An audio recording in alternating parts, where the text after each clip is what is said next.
चलिए यहाँ पर हम बात करेंगे, देखो चैप्टर नंबर फर्स्ट पे, और जो चैप्टर नंबर फर्स्ट का नाम है उसका नाम है भैया पॉलिटी एंड इंट्रोडक्शन। ठीक है, ये हमारे पास जो दृष्टि की कोई बुक है उससे हम इसको फटाफट से रिवाइज कर रहे हैं।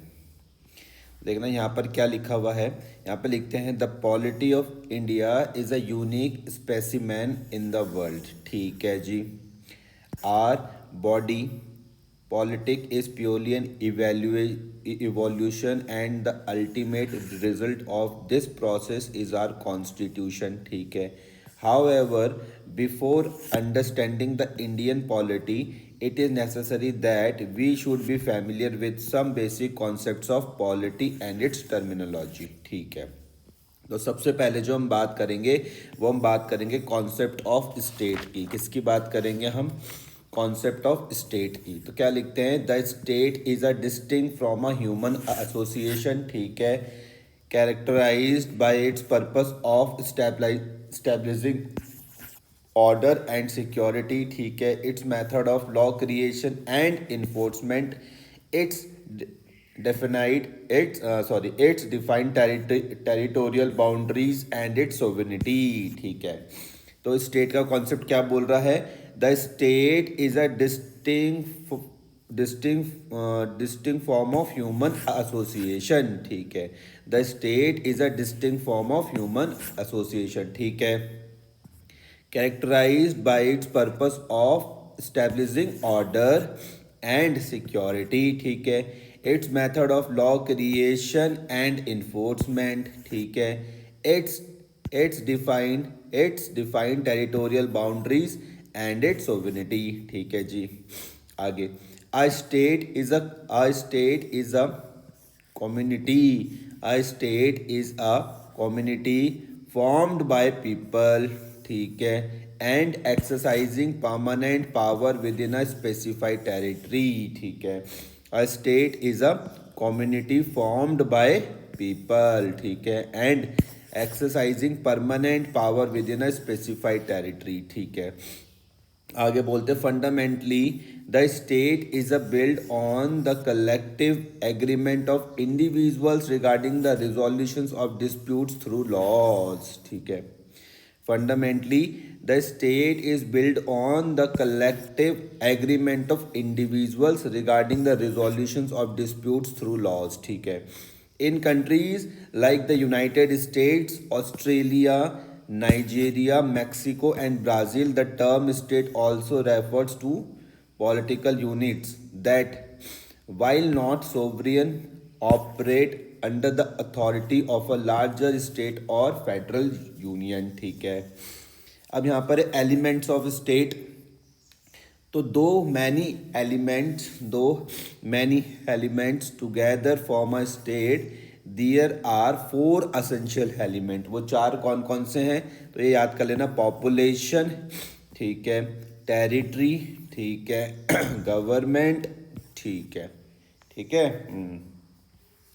तो यहाँ पर देखते हैं क्या लिखा हुआ एलिमेंट्स ऑफ स्टेट में। क्या लिखा हुआ है कि दो many elements together form a state, there are four essential elements. याद रखना चार कौन कौन से। एक तो बोलना पॉपुलेशन, ठीक है, फिर एक होता है टेरिटरी, ठीक है, फिर एक होता है गवर्नमेंट, ठीक है, और एक होता है आपके पास सोवेनिटी। ठीक है, तो एक एक करके देखते हैं।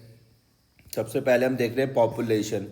People are the primary element of a state. ठीक है, a population refers to the total number of individuals living within a defined territory. ठीक है, it is essential resource of the state. ठीक है, as without a population there can be no state. ठीक है, the size of the population may vary but it may exist for a state to function. ठीक है, फिर है territory. State is a territorial unit. ठीक है, अ definite and more और less permanent geographical territory is it's essential component. ठीक है, the population usually resides with in the territory. ठीक है, apart from size of the territory, the type of geography, natural resources, climate, etc. are also factors that help in determining the status of a territory.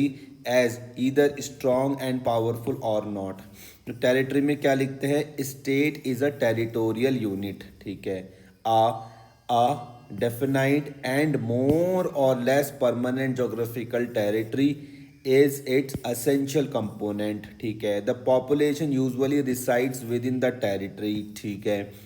Apart from size of the territory, the type of geography, natural resources, climate, etc. are also factors that help in determining the status of a territory as either strong and powerful or not, ठीक है। फिर है government, the population of the territory should be politically organise, ठीक है। Government is the political organisation of state, ठीक है, and helps in the day to day